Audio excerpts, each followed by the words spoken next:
Hey Gold Rush fans, Season 4 of Dave Turin's Lost Mine, it's done, and the guys, they headed south for the winter. So what I want to know is, was Season 4 a success? So let's break it down into 4 parts: their goal, equipment, team, and location. So let's start with the equipment first. The guys started this season with a turnkey operation. So what that means is, all the equipment was provided for the miners when they bought the land. This is a great way to get started, but not always a good idea. Getting used and worn down equipment can come with its issues. We did see early on that Dave was struggling with the equipment provided by the old landowner.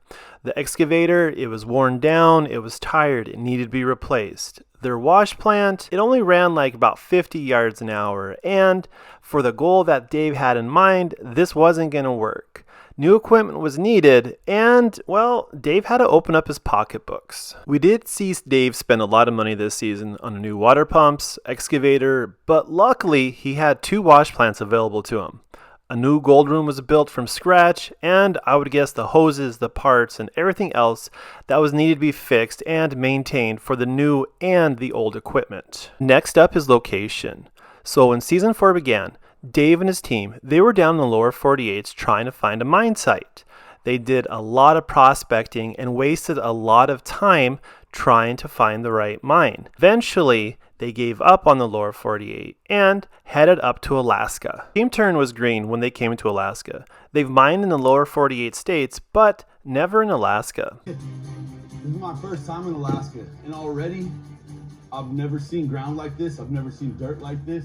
The land was for sale, and Dave jumped on it. The area has a rich history of mining, plenty of opportunity, and years of mining ahead. Honestly, I feel Dave was desperate at this point and needed to begin his season when this opportunity presented itself, and he jumped before really truly looking into it. Glacier Creek gets large amounts of rainfall each year.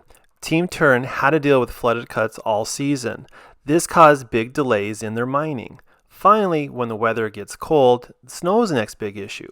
Their mine is located in Avalanche Alley. To me, this would be a good sign to get out early before the snow hits. So let's talk about Team Turin now. Dave, he values his team and he respects each one's opinions. They had a key departure this season when Chris quit.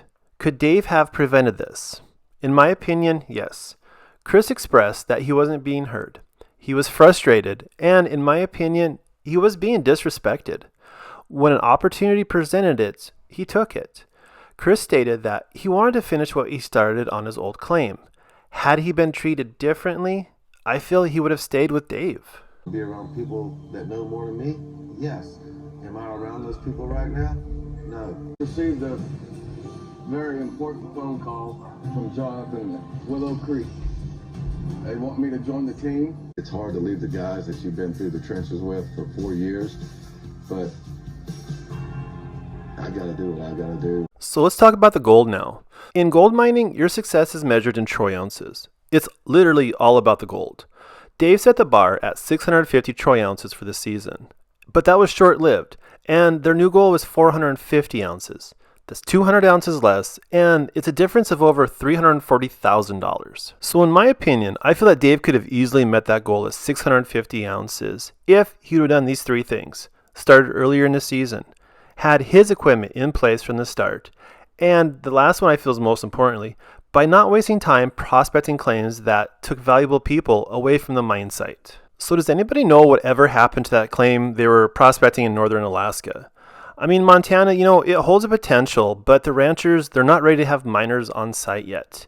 I get that you want to build connections, but let's not take away from what you already have. So was Season 4 a success? In my opinion, no. They settled for less gold, they lost a key member of their team, and their prospecting that they did not land them any new land or any new claims. Well, they did mine 463 ounces of gold, which is a lot, but it was still 187 ounces short of their original goal. The world says success is 450 ounces, but I view success as this team. All right, everybody. This has been a Gold Rush Minute. If you like the content, please remember to like and subscribe. I greatly appreciate it. Till the next time.